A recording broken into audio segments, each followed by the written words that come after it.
So birth and death act இப்போ current amendment வந்து 2023 கொடுத்துருக்காங்க.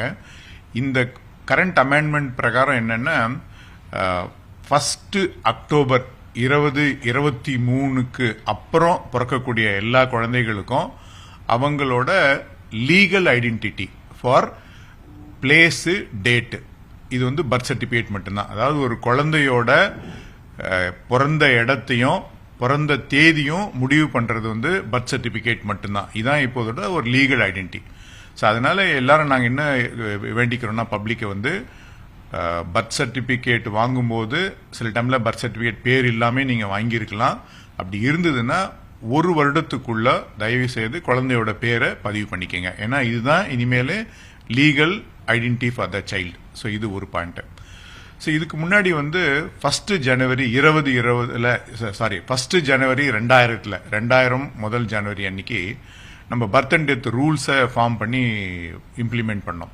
ஸோ அப்போ என்ன சொன்னோம்னா 1/1/2000 முன்னாடி பிறந்திருக்க எல்லா குழந்தைகளும் ஏற்கனவே அவங்களுக்கு நேம் வைக்காம இருந்தாங்கன்னா அந்த குழந்தையோட பேரை பதிவு பண்றதுக்கு ஒரு 15 வருட கால அவகாசம் கொடுக்கப்பட்டோம். அதாவது 1/1/2000 முன்னாடி பிறந்த எல்லா குழந்தைகளும் 15 வருஷம் வரைக்கும் டைம் கொடுத்தோம். ஸோ அதன் பிரகாரம் வந்து 31/12/2014 வரைக்கும் அந்த டைம் பீரியட் இருந்தது.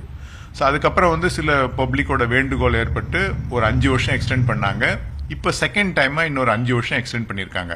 அப்படின்னா இந்த எக்ஸ்டென்ஷன் பண்ண பீரியட் வந்து 31/12/2024 முடியுது.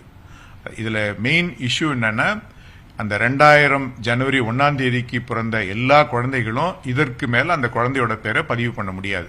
அதனால தான் பப்ளிக்கும் இல்லை நம்மளோட டீமுக்கும் என்ன ரிக்வஸ்ட் பண்ணியிருக்கேன்னா ஒரு ஸ்பெஷல் கேம்பெயின் மோட்ல அரேஞ்ச் பண்ணி இந்த மாதிரி பதிவு பெறாத குழந்தைகள் நேம் பதிவு பெறாத குழந்தைகள் தான் இருந்தா அந்த குழந்தைங்களை பதிவு பண்ண சொல்லியிருக்கீங்க.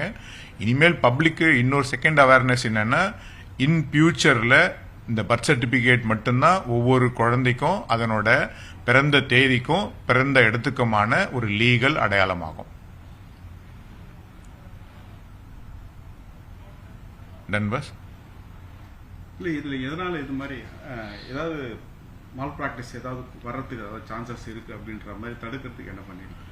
இப்போ இது என்னன்னா தவறுதலாக கூட ஏதாவது ஒரு குழந்தையோட பேர் பதிவு பண்ணாத ஒரு இடத்துல இன்னொரு குழந்தைய பேர் பதிவு பண்ணக்கூடாது அப்படிங்கிறது தான் நம்மளோட அல்டிமேட் நோக்கம்.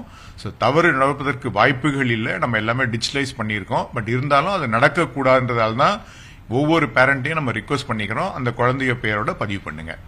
இல்ல அந்த குழந்தைய தத்தெடுக்கிறதுக்கு இதுல ஏதாவது பண்றதுக்கு வாய்ப்பு இருக்கு? இப்போதைக்கு குழந்தைய தத்தெடுக்கிறதுக்கு அந்த தத்தெடுக்கும் போதே அந்த அடாப்ஷன் ஆர்டர் கொடுக்கும் போதே அதுல குழந்தையோட பிளேஸ் எல்லாம் நம்ம இண்டிகேட் பண்ணி தான் கொடுக்குறோம். அதற்கான வாய்ப்புகள் இல்லை. பட் இருந்தாலும் நம்ம கூடுதல் கவனமா இருக்கிறது அவசியம்.